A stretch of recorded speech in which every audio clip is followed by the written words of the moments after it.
ও প্রথমে চালতে পারে। চাল দাও।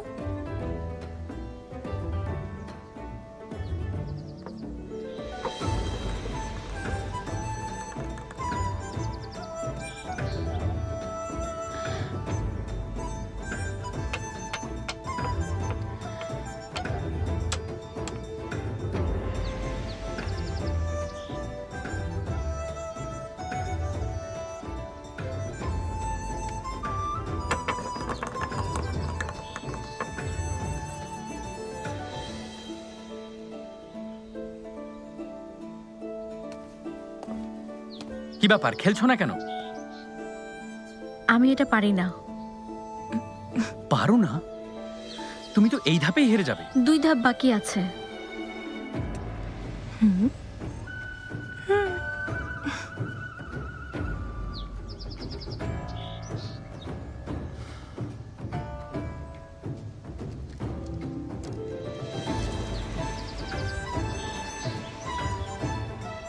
এই নিচু শ্রেণীর দাসীরা কি আর তোমার মতো ভালো চা বানাতে পারবে?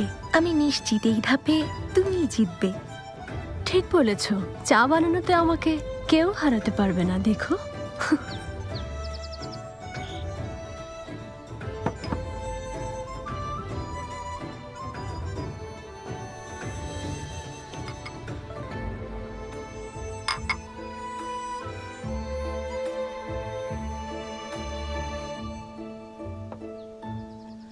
এর পরের দল।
আমাদেরকে একটু ভেতরে যেতে দিন, আমরা একপাশে দাঁড়িয়ে চুপ দেখব। থাকবো।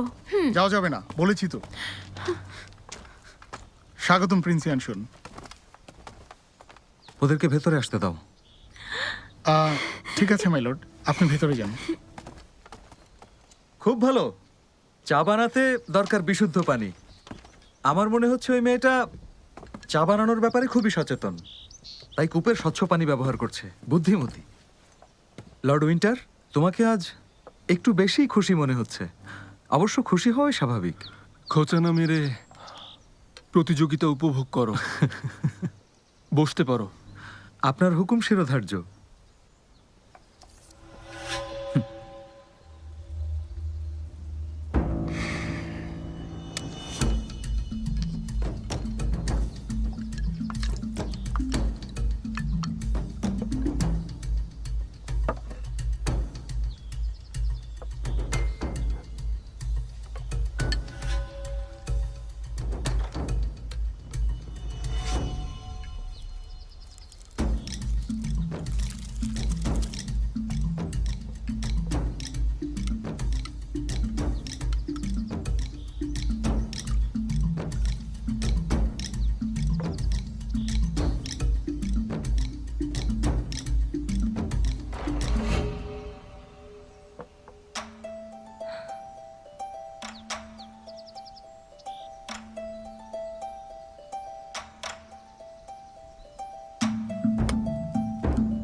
এই চাটা কে বানিয়েছে? আমি বানিয়েছি। আমাকে এটা বলো, এই চা বানাতে তুমি কোন পদ্ধতি ব্যবহার করেছো? বলছি মাই লর্ড, কূপের পানি দিয়ে বানিয়েছি। পানি যেন টাটকা হয়। বেশ গরম হয়ে যাওয়ায় তাপমাত্রা স্বাভাবিক করতে পুদিনা পাতা ব্যবহার করেছি। এই পাতা স্বাস্থ্যের জন্য বেশ উপকারী। দারুণ। যেমন সাহসী তেমন সতর্ক, যা শিখছে সাথে সাথে প্রয়োগ করছে। এবার বলো তাহলে, এই ধাপে ও জিতেছে? প্রিন্স শুনের সম্মানে এবার তুমি জিতেছো। আপু জিতেছে। যারা 2 ধাপে হেরেছো তারা এখন যেতে পারো। পরের পরীক্ষা কি হবে? সংস্কৃতে লেখা বৌদ্ধ ধর্মগ্রন্থ। 1 ধূপকাঠি পরিমাণ সময় দেওয়া হবে মনে রাখার জন্য। তারপর যা মনে রেখেছো তা লিখতে হবে। দেখা যাক কে সবচেয়ে ভালো লিখে। যদি তবে- আমাদের ভিডিও আপনার ভালো লাগে তাহলে অবশ্যই লাইক কমেন্ট শেয়ার করে চ্যানেলটি সাবস্ক্রাইব করে দিবেন আরও ভিডিও দেখার জন্য।